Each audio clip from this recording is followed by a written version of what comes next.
Saudaraku, hari ini kita akan masuk di bagian yang terakhir dari seri khotbah bulan ini, The Blessed Hand, tangan yang diberkati. Siapa di sini yang percaya tangannya sudah diberkati oleh Tuhan?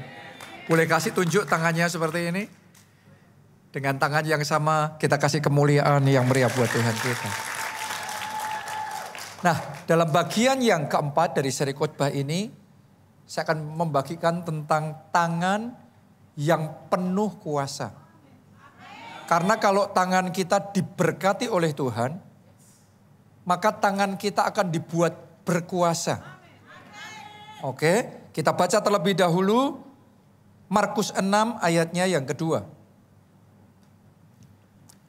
Pada hari Sabat, ia atau Yesus mulai mengajar di rumah ibadat, dan jemaat yang besar takjub ketika mendengar dia, dan mereka berkata, dari mana diperolehnya semuanya itu? Hikmat apa pulakah yang diberikan kepadanya? Kalimat terakhir Anda perhatikan. Dan mujizat-mujizat yang demikian, bagaimanakah dapat diadakan oleh tangannya? Jadi tangan Yesus adalah tangan yang berkuasa. Itu bukan tangan biasa. Tangan yang penuh kuasa. Makanya kalau tangan penuh kuasa, begitu nyentuh sesuatu, pasti something happen. Kalau tangan itu berkuasa, dia pegang sesuatu, pasti jadi. Benar enggak? Tangan orang, katakanlah secara jasmani, orang kalau sudah pengalaman, orang kalau sudah lihai, dia ngerti apa yang dilakukan. Ya, katakanlah chef, koki yang jago masak, materialnya sama, bahan-bahannya sama, tapi di tangan orang biasa sama di tangan orang yang ahli, jadinya beda. Secara spiritual sama seperti itu. Tangan orang biasa sama tangan yang penuh kuasa, hasilnya beda. Sama-sama pegang sesuatu, jadinya beda. Masih ingat gak saudaraku, tangan Yesus yang berkuasa itu pegang 5 roti dan 2 ikan. Kemudian mulai memecah-mecahkan. Dan sesuatu yang unthinkable itu terjadi. Roti itu ngalami yang namanya multiplication. Secara ajaib. Jadi materialnya, partikelnya itu dilipat kali gandakan begitu rupa. Sampai bisa memberi makan 5.000 orang laki-laki. Belum terhitung yang wanita dan anak-anak. Itu pun sisa 12 bakul. Yang kayak gitu tidak bisa dikerjakan tangan biasa. Butuh tangan yang berkuasa melakukan such a thing. Melakukan sesuatu yang extraordinary kayak gitu. Tangan yang sama itu ketika pegang air di perjamuan kawin di Kana, masih ingat apa yang terjadi? Bahkan air berubah jadi anggur. Yang kayak gini nggak mungkin tidak. Ini karena tangannya berkuasa. Jadi saya berdoa sementara firman ini dibagikan. Kuasa yang sama itu diimpartasikan. Dan kita terima di tangan kita. Sehingga tangan kita juga jadi tangan yang penuh dengan kuasa. Anda percaya nggak bisa terima impartasi yang seperti itu? Yes. Sebelum masuk di impartasi ya, saya lanjutin dulu. Tangan Yesus yang berkuasa itu, Alkitab mencatat, pegang tangan mertuanya Petrus yang sedang sakit. Alkitab mencatat, seketika itu juga sembuh. Pegang loh saudaraku, dia nggak kasih obat, dia nggak kasih treatment apa-apa dan yang lain. Yesus pegang tangan itu, karena tangannya berkuasa, satu sentuhan Yesus menyembuhkan mertua Petrus itu. Oke, jadi tangan Yesus, tangan yang berkuasa. Dan saya punya berita baik sama saudara, kuasa Yesus tidak berubah dulu, sekarang, dan selamanya. Dan Yesus yang 2000 tahun yang lalu ada di muka bumi mengerjakan macam-macam mujizat yang kita baca dalam kitab Injil. saat ini ada di tengah-tengah kita. Dan tangannya siap untuk menyentuh saudara. Tangannya siap untuk menjamah saudara. Saya berdoa ada iman di hati saudara untuk melihat dan percaya. Amin. Karena ini tangan yang berkuasa. Ada bedanya sama tangan yang biasa. Dan yang luar biasa, ternyata kuasa di tangan Yesus itu bisa diimpartasikan. Murid-murid Yesus, mereka terima impartasi kuasa itu. Sehingga mereka yang tadinya nelayan-nelayan biasa. Orang-orang sederhana. Yang gak pernah bisa melakukan mujizat. Tapi karena terima impartasi kuasa dari Yesus. Maka tangan yang tadinya biasa sekarang jadi penuh kuasa. Dan ketika terima kuasa itu dari Yesus, tangan itu, tangan murid-muridnya ini, tangan Petrus, tangan Yohanes, tangan Yakobus, dan murid-murid yang lain. Ketika mereka menumpangkan tangannya kepada yang sakit, Alkitab mencatat berbagai macam sakit penyakit dilenyapkan dan kesembuhan terjadi. Artinya bukan hanya Yesus yang bisa melakukan mujizat. Tapi murid-muridnya yang terima impartasi kuasa dari Yesus juga bisa mengerjakan mujizat yang sama. Bahkan firman Tuhan berkata, barang siapa percaya akan melakukan, Yesus yang ngomong ya, pekerjaan-pekerjaan yang aku lakukan, bahkan pekerjaan-pekerjaan yang lebih besar. Oke, itu sebabnya saya berdoa mulai hari ini Anda sadari tangan saudara diberkati. Dan tangan saudara penuh dengan kuasa karena ada kuasa Tuhan yang sudah diimpartasikan ke dalam tangan saudara. Boleh katakan amin dan kita kasih tepuk tangan yang meriah buat Tuhan kita. Kadang-kadang sebagian orang Kristen tanpa sadar berpikirnya hanya tangan Yesus. Ya kalau Yesus wajarlah tangannya berkuasa melakukan mujizat. Kalau murid-murid Yesus ya wajarlah. Kalau saya, no, murid-murid Yesus sama seperti saudara dan saya. Kita semua tangannya biasa semuanya. Bedanya kalau tangan ini terima impartasi. Kuasa dari Yesus. Maka sesuatu akan berubah. Karena tangan yang biasa sama tangan yang diisi dengan kuasa. Jadinya beda. Anda lihat Petrus yang tadinya biasa, yang suka ragu-ragu dan bimbang. Begitu dipenuhi dengan kuasa Allah, tangannya terulur kepada orang yang lumpuh di dekat pintu gerbang bait Allah itu. Maka seketika itu kuasa Allah mengalir dan yang lumpuh berjalan. Kenapa? Karena tangan yang tadinya biasa sekarang sudah penuh dengan kuasa. Jadi saya ajak saudara berdoa ya sama Tuhan. Tuhan, aku juga. Tanganku juga penuhi tanganku ini dengan kuasa-Mu. Supaya tangan ini juga mengerjakan mujizat-mujizat. Melakukan tanda-tanda ajaib. Anda yang percaya katakan amin, amin, amin. Mau ngalami itu? Kuncinya adalah percaya. Percaya itu yang mengaktifkan kuasa yang sudah diimpartasikan sama kita. Kuasanya sudah ada. Kalau Anda percaya sama Yesus dan kalau saudara sudah penuh dengan Roh Kudus, maka sebenarnya kuasa itu sudah ada. Tapi kuasa itu hanya akan diaktifkan ketika kita percaya. Sama seperti lampu di sini sudah ada. AC-nya sudah ada. Tapi selama tombolnya masih off, maka ruangan tetap gelap. Ruangan tetap panas. Begitu tombolnya on, padahal lampunya persis sama nih, nggak diganti nih.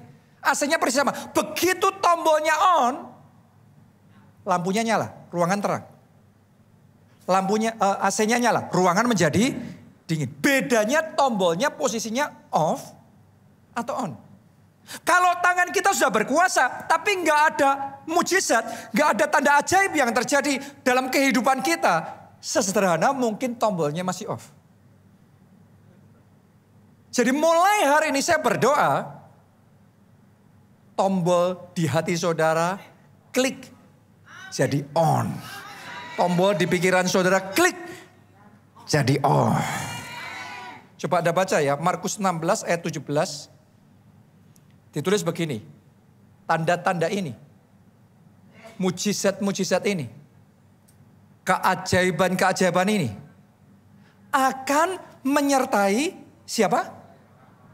Orang-orang yang percaya. Jadi kalau kita percaya baru tanda itu menyertai. Selama kita belum percaya, tanda itu, bukti itu, manifestasi itu belum muncul. Kalau belum muncul bukan berarti nggak ada. Sesederhana begitu kita percaya, maka tanda-tanda itu akan mulai menyertai, akan mulai bermanifestasi. Ditulis di ayat ini, mereka akan mengusir setan-setan demi namaku. Coba sekarang lihat di dalam benak saudara, Tuhan pakai saudara ketika berkata-kata berdoa, maka setan-setan pergi dan keluar di dalam nama Tuhan Yesus. Bisa nggak ngelihat itu? Sebagian orang susah banget karena yang dilihat bukannya mengusir setan tapi diusir sama setan. Bisa nggak saudara ngelihat di dalam hati saudara, Tuhan pakai saudara ketika engkau berdoa. Engkau tumpangkan tangan pada yang sakit dan yang sakit disembuhkan. Bisa nggak saudara ngelihat ketika engkau berdoa, yang engkau doakan, Tuhan kerjakan. Dan mujizat-mujizat terjadi. Saya tahu ketika saya ngomong gini, sebagian dari kita kayak masih berproses di pikiran kita. Masa pegang gini terus sembuh? Masa saya bisa? Kalau Yesus ya, tapi apa ya? Saya mau ngomong sama saudara, artinya tombolnya masih off. Selama tombolnya masih off, selama pergumulan di pikiran, selama peperangan di hati antara tarik-tarian tadi itu berlangsung, artinya masih off. Selama off, makanya tanda-tanda itu belum menyertai. Anda harus get over it. Anda harus menang. Anda harus mengatasi semuanya itu dulu. Merampungkan semuanya itu sampai di satu titik. Anda tek di hati. Aku percaya. Kalau aku berdoa, mujizat terjadi. Begitu Anda sampai di titik percaya. Di pikiran sudah Anda singkirkan semua pikiran-pikiran yang meragukan itu. Anda percaya. Maka buktikan. Begitu tombolnya on, maka tanda-tanda ini akan menyertai Anda yang percaya. KKS yang percaya, jemaat yang percaya, pelayan Tuhan yang percaya, setiap orang yang percaya. Tepuk tangannya boleh yang paling meriah buat Tuhan kita. Do you believe? Anda percaya? Karena percaya ini di hati seringkali masih. Percaya itu mungkin saudara akan ngomong gini, tapi kenyataannya saya sudah berdoa, yet nothing happen. Gak terjadi apa-apa. Kenyataannya saya sudah mengimani, tapi gak tembus juga. Gak ada mujizat terjadi. Gak ada lompatan, gak ada terobosan. Keadaan makin berat, keadaan makin susah. Makanya itu bagian dari proses tadi, pergumulan, peperangan di hati. Kenyataannya masih gini, ini masih gini, ini masih gitu. Selama tombol kita masih off, itu bukan percaya tadi itu. Itu off tombolnya, makanya tanda itu belum menyertai.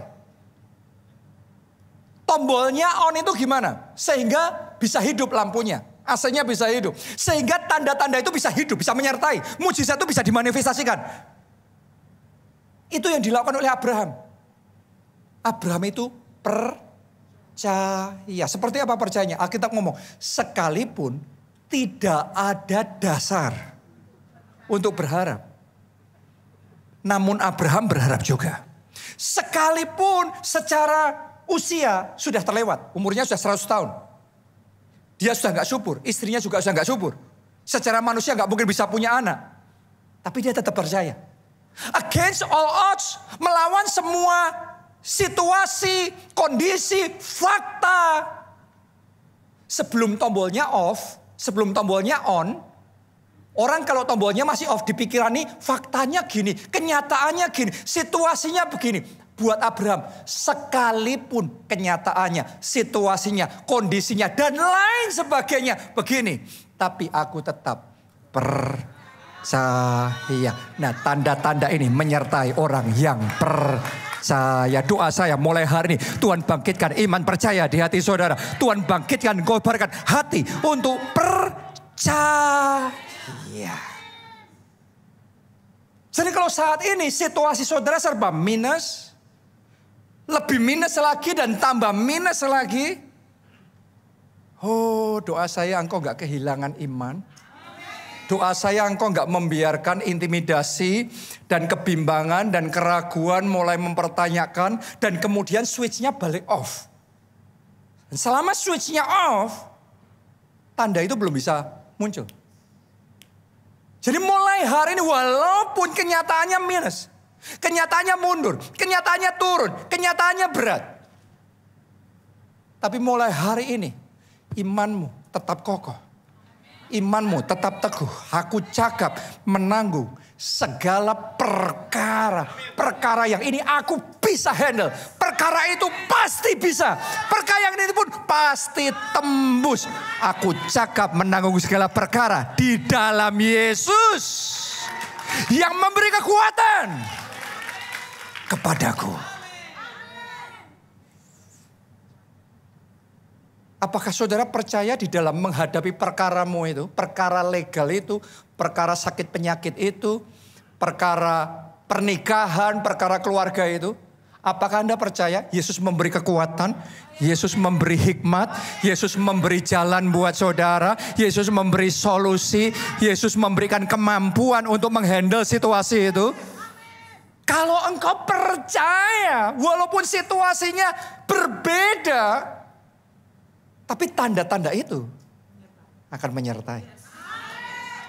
Saya berdoa mulai hari ini, tanda-tanda ini menyertai. Mulai hari ini dalam nama Yesus, kesembuhan terjadi, pemulihan terjadi, terobosan terjadi, lompatan terjadi, promosi diberikan, jalan dibukakan oleh Tuhan. Saya berdoa anak mujizat Tuhan berikan sama saudara, jodoh mujizat Tuhan berikan, kelepasan dari belenggu hutang Tuhan kasih sama saudara. Saya berdoa tahun ini jadi tahun kemenangan. Akhir tahun ini Anda menutup dengan kemenangan terbesar yang pernah Anda alami dalam sejarah hidup saudara sampai dengan tahun ini. Percaya. Pak, tapi kenyataannya sampai 10 bulan pertama situasinya sangat berat. Firman Tuhan ngomong tetap naik, tidak turun, tapi omset saya turun terus, nggak naik-naik. Tetap percaya. Firman Tuhan itu ngajarin, biar yang tidak berdaya, faktanya tidak berdaya, faktanya turun terus. Tapi katanya, deklarasinya, perkataan yang keluar dari mulut kita, aku pahlawan, aku tetap naik dan tidak turun. Aku terbang tinggi bersama dengan Tuhan. Kenapa? Karena kita percaya. Itu cara menghadapi masalah dalam hidup ini dan menang. Semua orang menghadapi masalah, tapi yang menang tahu ketika menghadapi masalah dia tackling masalah itu, dia berani hadapi masalah itu. Karena kalau tanganmu penuh dengan kuasa, engkau nggak kalah. Kalau tanganmu kurang kuasa, jadinya kalah. Tapi kalau tanganmu penuh dengan kuasa, akhirnya menang. Walaupun sempat terdesak, sempat gagal, sempat kalah. Orang kalau tangannya penuh kuasa, Anda lihat ya, pahlawan-pahlawannya Tuhan yang dicatat dalam Alkitab, bukan nggak pernah dalam keadaan yang terdesak. Berulang kali Daud dalam keadaan terdesak. Tapi tangannya penuh kuasa, artinya dia bisa membalikkan keadaan yang terdesak itu. Bukan berarti kita nggak pernah gagal, tapi kita bisa membalikkan kegagalan kita menjadi keberhasilan. Jadi mulai hari ini saya nubuatkan, ketika engkau menghadapi kegagalan, nggak lagi lemes, nggak lagi kayak orang kalah, Tapi engkau tersenyum di tengah kegagalan. Engkau kerjakan, engkau minta kekuatan Tuhan. Engkau andalkan Tuhan. Dan engkau membalikkan kegagalanmu menjadi kemenangan. Menjadi kesaksian. Menjadi kemuliaan. Oke, kita baca dulu ya. Satu blessing yang luar biasa di Kejadian 49 ayat 8. Yehuda, engkau akan dipuji oleh saudara-saudaramu. Tanganmu akan menekan tengkuk musuhmu. Kepadamu akan sujud anak-anak ayahmu. Coba perhatikan bagian tanganmu akan menekan tengkuk musuhmu. Sebagian dari kita kepengennya dalam hidup ini gak punya musuh. Good, artinya Anda cinta damai. Tapi walaupun Anda cinta damai, banyak orang mau memusuhi saudara. Oke, Anda baru kerja di kantor, terus kemudian Tuhan buka jalan, Anda tiba-tiba dipromosikan lain dan Anda happy. Emangnya kalau Anda happy, sampingmu selalu happy? Orang yang duduk di samping saudara, orang yang sama-sama masuk bahkan lebih lama dari saudara, Anda diangkat naiknya cepat, tapi dia tetap ada di situ. Emangnya enak? Anda nggak usah buat perkara sama orang lain. Anda nggak usah cari musuh. Akan ada orang yang memusuhi saudara. Tapi menghadapi semua musuh-musuh. Menghadapi semua masalah. Semua tekanan dalam hidupmu. Berkat Yehuda tadi apa? Bukan tertekan. Tapi menekan. Mulai hari ini saya deklarasikan. Menghadapi pressure, tantangan, serangan, peperangan yang sengit yang datang dalam hidup saudara itu, Anda nggak lagi tertekan, Anda nggak lagi stres, Anda nggak lagi depresi, Anda nggak lagi takut dan khawatir. Mulai hari ini Anda yang menekan, Anda yang gagah, Anda yang mantap, Anda yang kokoh, Anda siap menghadapi semuanya. Karena ada berkat Yehuda yang Tuhan berikan dalam hidup saudara. Jadi dalam menghadapi masalah itu saudaraku, mental percayanya kita ini menentukan menang apa kalah. Anjing boleh kecil. Anjing pom itu kecil kan. Tapi kalau yang takut anjing. Itu begitu anjing kecil. Lari saudaraku. Ini orangnya besar. Anjingnya kecil. Kebalik. Anjing kecil ngejar orang yang besar. Kalah mental nih. Padahal bisa apa dia? Dia datang ditendang aja langsung. Kain-kain ini ya. Jangan-jangan tanpa sadar. Buat tadi ya saudaraku ya. Orang yang wah kayaknya mengerikan sekali. Padahal kecil. Jangan-jangan yang engkau pikir masalahmu begitu besar. Gak sebesar yang engkau bayangkan. Jangan-jangan yang kau pikir selama ini sangat menakutkan dan mengerikan. Kalau engkau dengar kabar itu langsung kayak gemeteran semua. Jangan-jangan gak seberat itu. Jangan-jangan gak semenakutkan itu. Tapi kadang-kadang mental kita yang sudah bimbang dulu, takut dulu, khawatir dulu. Mulai hari ini saudaraku, tangkap firman Tuhan ini. Alkitab ngomong di dalam semuanya itu. Kita lebih dari orang-orang yang menang. Saya sedang bicara sama pemenang. Pemenang. Ayo pemenang. Kalau ngadepin masalah jangan kayak pengecut. Jangan kayak penakut. Kalau ngadepin masalah seperti kayak pemenang. Masalahnya sama. Tapi saudara ngadepin dengan cara yang berbeda, mental yang berbeda, iman dan percaya yang berbeda. Hasilnya lain. Jangan sampai sekali lagi dalam hidup kita dikejar sama gonggongan kecil itu. Tapi kayaknya begitu menakutkan. Mulai hari ini, kita mau tegakkan kepalamu. Hadapi lawanmu, hadapi urusan-urusan itu, dan muncul jadi pemenang. Oke, kita kasih tepuk tangan yang paling meriah buat Tuhan kita. Ayo mental kayak gini dibangkitkan saudaraku. Mental kayak gini dibangkitkan. Karena mental yang kayak gini yang menentukan kau menang apa kalah. Tadi itu berkat Yehuda menekan musuh-musuhnya. Mulai hari ini kalau Ada pressure yang datang sama saudara. Kalau ada yang stres bukan kita, dia yang stres. Kalau ada serangan, kalau ada intimidasi, kita pastikan kita yang senyum-senyum, dia yang tambah berat hati. Kenapa kita harus terus stres, terus khawatir? Kenapa kita harus terus bingung? Mari saya tunjukkan sama saudara, di dalam masalah itu apa yang terjadi. Yosua 2 ayat 24. Kata mereka kepada Yosua, Tuhan telah menyerahkan seluruh negeri ini ke dalam tangan kita. Tahu nggak saudaraku, tangan saudara sudah diberkati oleh Tuhan. Semua janji Tuhan sudah dikasih di tangan saudara.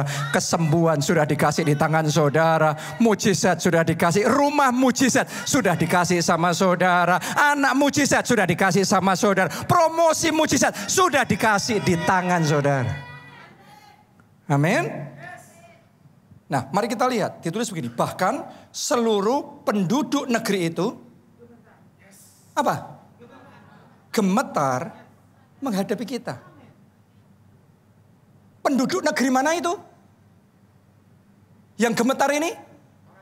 Kanaan. Padahal puluhan tahun orang Israel percayanya mereka ini raksasa. Ini gajah-gajah ini, nggak kayak kita orang kecil, kita belalang, nanti kita ditelan, mati kita, habis kita. Tapi yang mereka pikir gajah, yang mereka pikir raksasa, ternyata tanpa mereka sadari, ditulis di ayat ini, gemetar menghadapi mereka. Masalah itu dua sisi saudaraku. Di sisi yang satu Israel gemetar sama Kanaan. Tapi ternyata di sisi yang lain tanpa mereka sadari Kanaan lebih gemetar sama mereka. Jadi kalau hari ini engkau stres, mulai mikir jangan-jangan yang sana lebih stres dibandingkan saudara.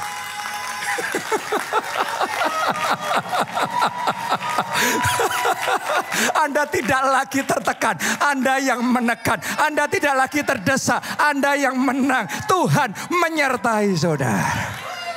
Kasih tepuk tangan yang paling meriah buat Tuhan kita. Kadang-kadang iblis itu justru bisa melihat lebih jelas daripada kita melihat bahwa Allah menyertai kita. Mungkin kita nggak sadar Tuhan menyertai kita. Makanya bangsa Israel gemetaran melihat raksasa itu. Tapi di saat yang sama raksasa itu gemetaran melihat mereka. Karena para raksasa itu ngerti. Ini umat yang disertai oleh Tuhan. Dan saya yakinkan di sini jemaat keluarga Allah orang-orang yang dicintai oleh Tuhan, yang disertai oleh Tuhan, yang diurapi oleh Tuhan, yang di-backing oleh Tuhan. Kasih tepuk tangannya yang meriah buat Tuhan kita. Haleluya. Jadi hari ini sadari tanganmu penuh kuasa. Mau hidup penuh dengan kuasa? Bukan hidup takut-takut lagi, ayo hidup hadepin saudaraku. Masalah itu kadang-kadang sebagian orang keliru. Tuhan lancarkan supaya gak ada masalah apa-apa. Loh kapan gak ada masalah? Coba baca Alkitab yang benar. Kapan ada pahlawan iman manapun yang kesaksiannya hidupku lancar semua. Dan gak ada masalah apapun. Praise the Lord. Orang dengerin apa ya ini ya?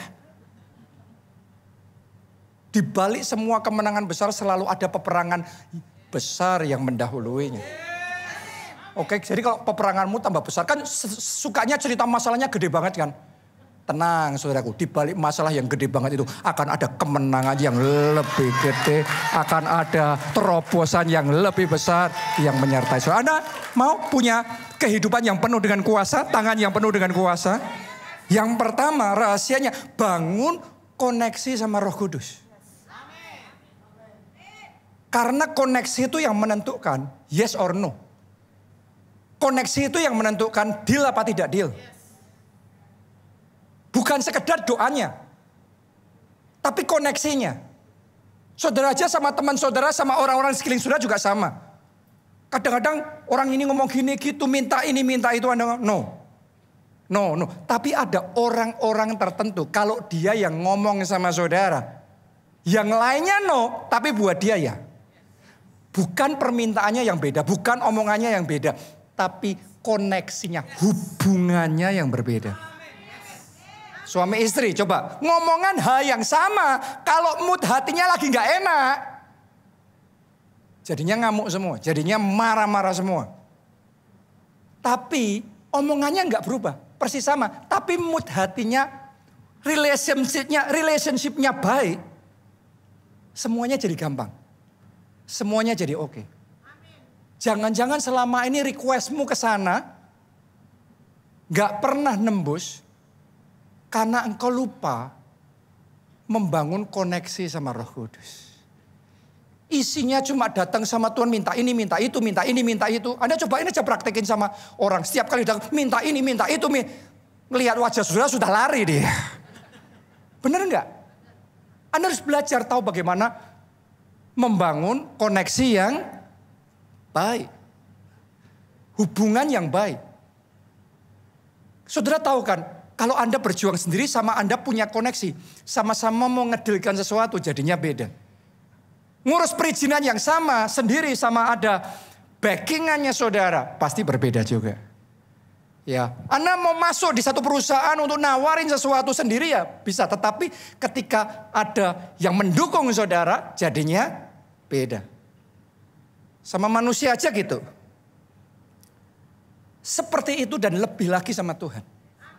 Cuma yang banyak kali orang Kristen gak sadari, seringkali kita memerlukan, kita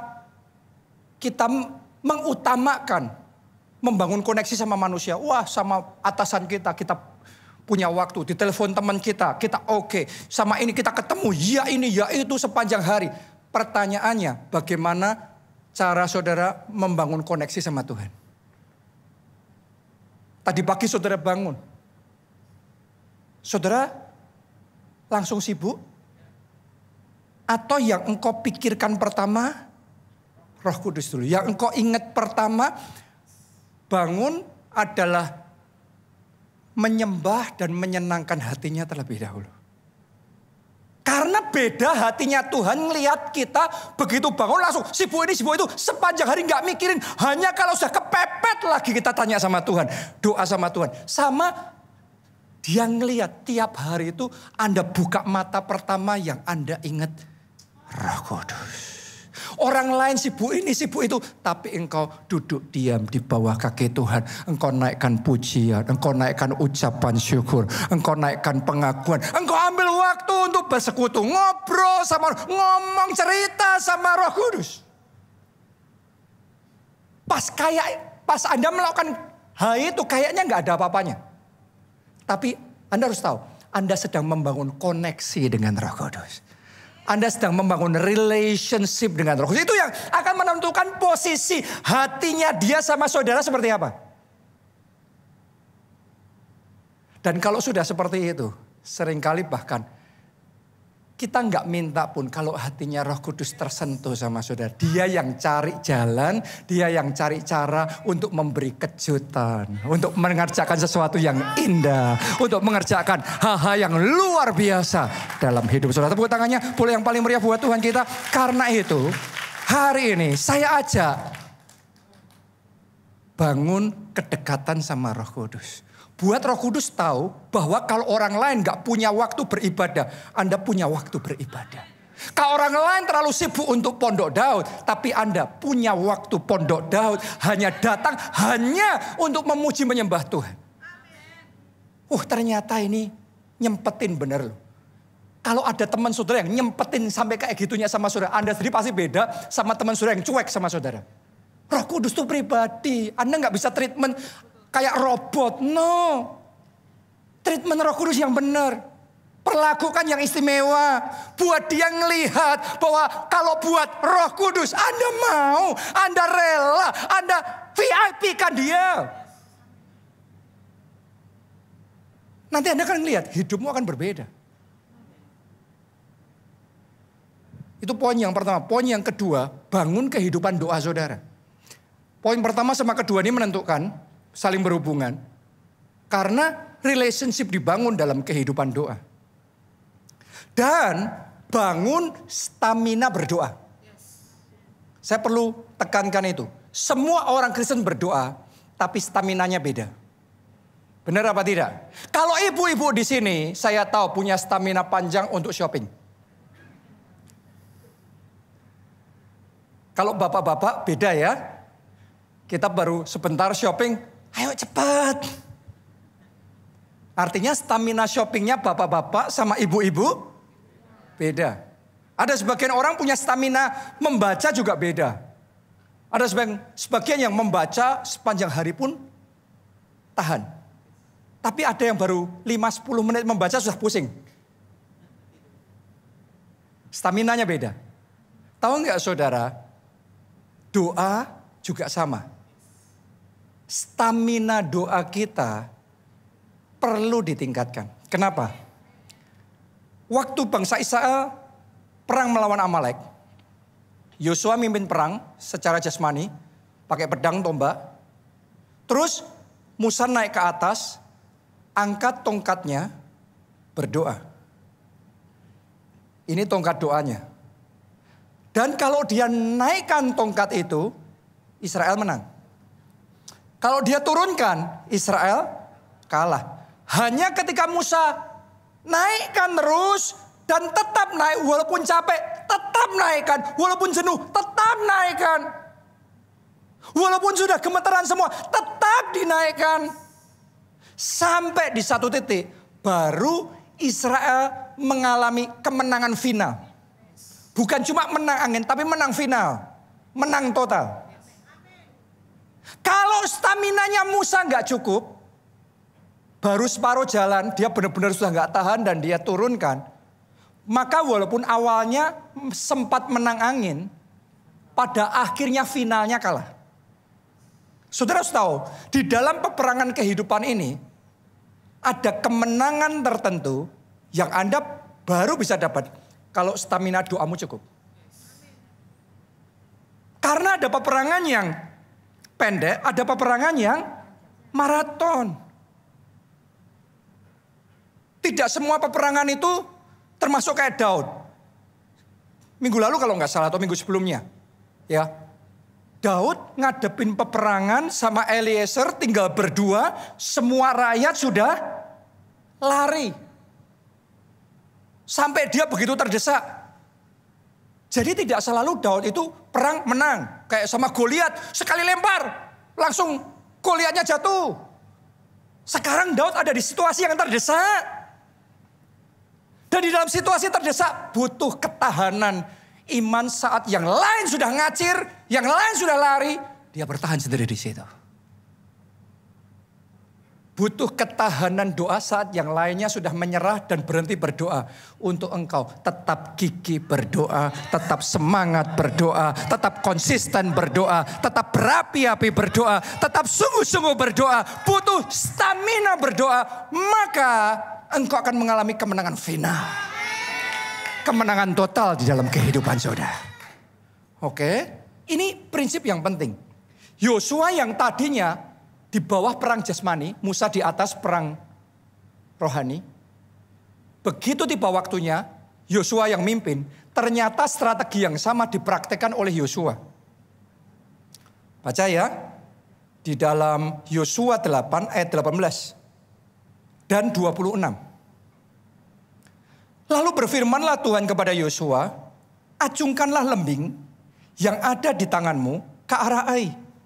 Sebab aku menyerahkan kota itu ke dalam tanganmu. Maka Yosua mengacungkan lembing yang di tangannya ke arah kota itu. Kalau Musa mengangkat apa tadi? Tongkat. Kalau Yosua yang diangkat, diacungkan apa? Lembing. Berat mana? Tongkat sama lembing. Berat lembing saudaraku. Tapi Yosua tahu ini penting. Walaupun Tuhan ngomong, Ai sudah aku berikan kepadamu. Tempat itu punyamu. Tapi bukan berarti dia nyantai-nyantai. Dia harus angkat lembingnya. Itu lembing doanya. Sementara prajuritnya maju berperang. Yosua angkat lembingnya. Mari kita lihat ayat yang ke-26. Dan Yosua tidak menarik tangannya yang mengacungkan lembing itu sebelum seluruh penduduk kota Ai ditumpasnya.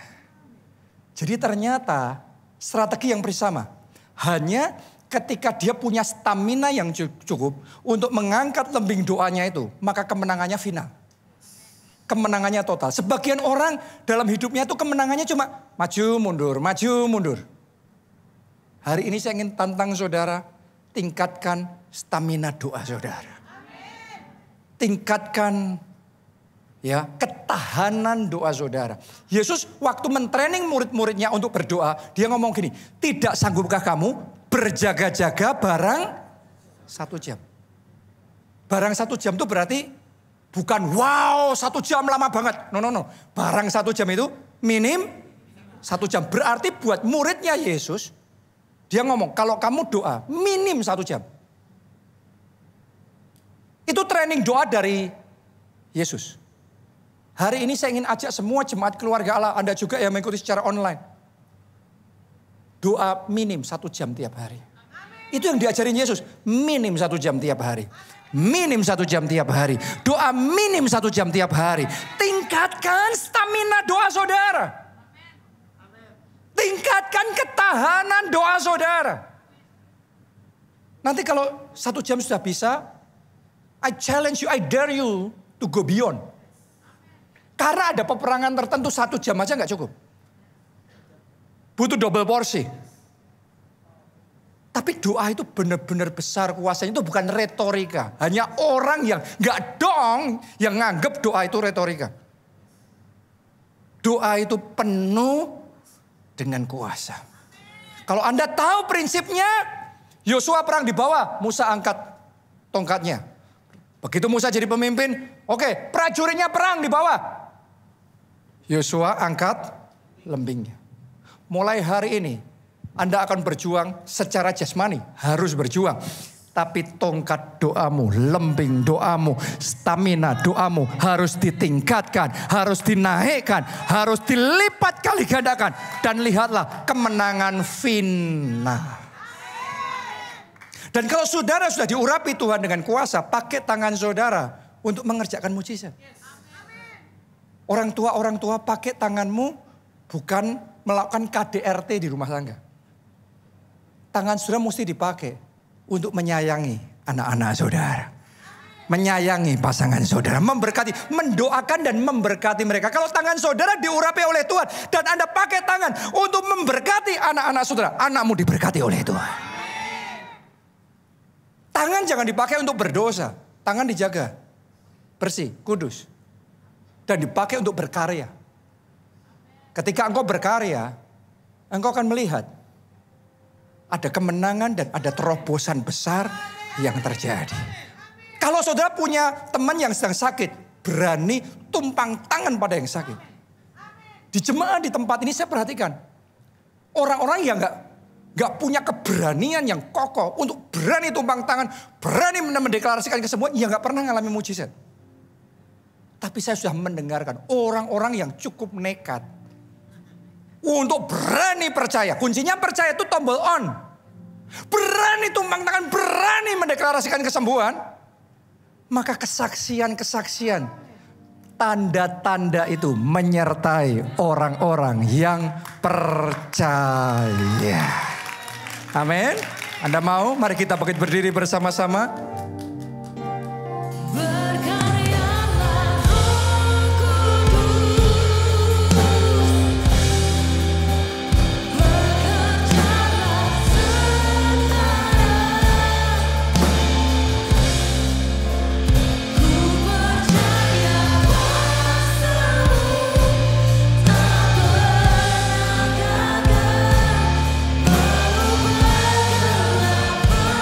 Semuanya kita angkat 2 tangan kita di hadapan Tuhan. Katakan, berkaryalah Roh Kudus, penuhi tempat ini. Amin, amin.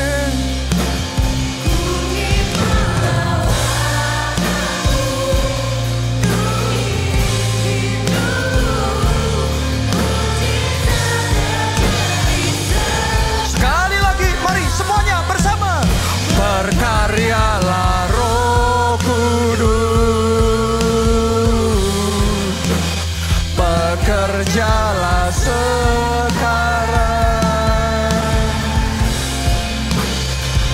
percaya kuasa-Mu tak pernah gagal mengubah gelap menjadi terang. Berkaryalah Roh Kudus, penuhi tempat ini. Ku terima lawatan-Mu, penuhi hidupku, mujizat terjadi sekarang. Saya berdoa, mulai hari ini engkau akan menyaksikan tangan-Mu penuh dengan kuasa untuk mengerjakan mujizat dan tanda ajaib itu. Dan koneksi dengan Roh Kudus itu nomor 1. Karena Anda sendiri dan kalau Anda punya koneksi itu, urusannya beda. Peperangannya sama, perjuangannya sama, visinya sama, hasilnya berbeda. Kuncinya connection. Dan koneksi yang paling pertama kita perlu punya adalah Yesus jadi Tuhan dan Juru Selamat kita. Saya mau beri kesempatan kepada saudara untuk terima Yesus sebagai Tuhan dan Juru Selamat. Maka dosa-dosamu diampuni. Berarti dosa itu penghalangnya disingkirkan.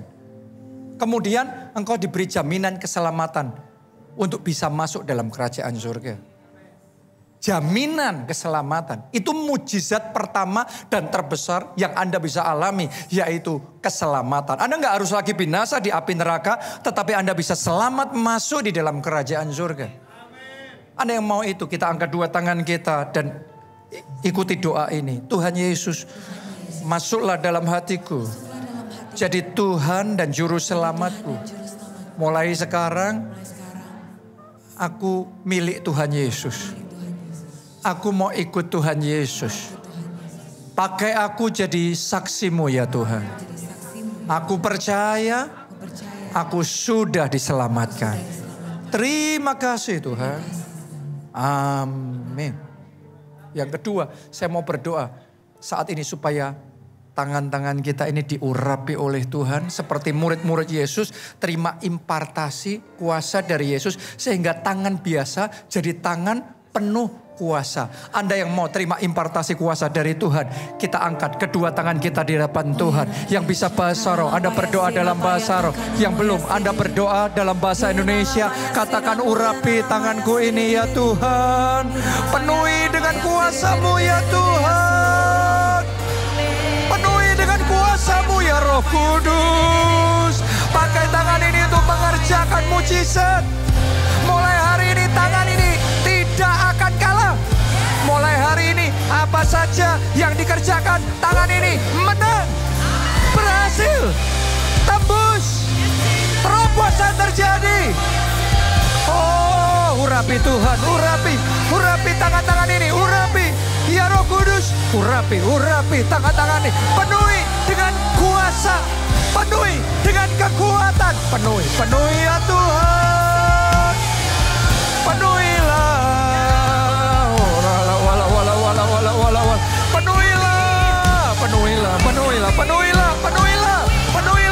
Penuhilah.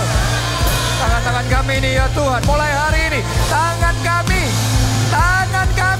akan mengerjakan mujizat dan tanda ajaib. Ketika kami menumpangkan tangan pada yang sakit, maka yang sakit disembuhkan. Oh, pembalikan keadaan terjadi. Urapi ya Tuhan, urapi, penuhi dengan kuasa, penuhi ya Roh Kudus, penuhi dengan kuasa-Mu ya Roh Kudus. Haleluya. Berkaryalah Roh Kudus.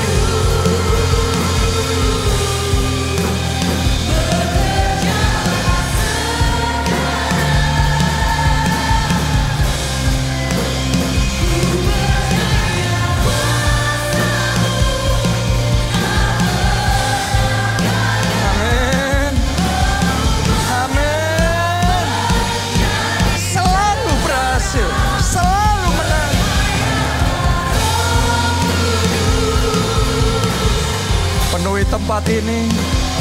Penuhi hidup kami. Penuhi kami semua ya Tuhan.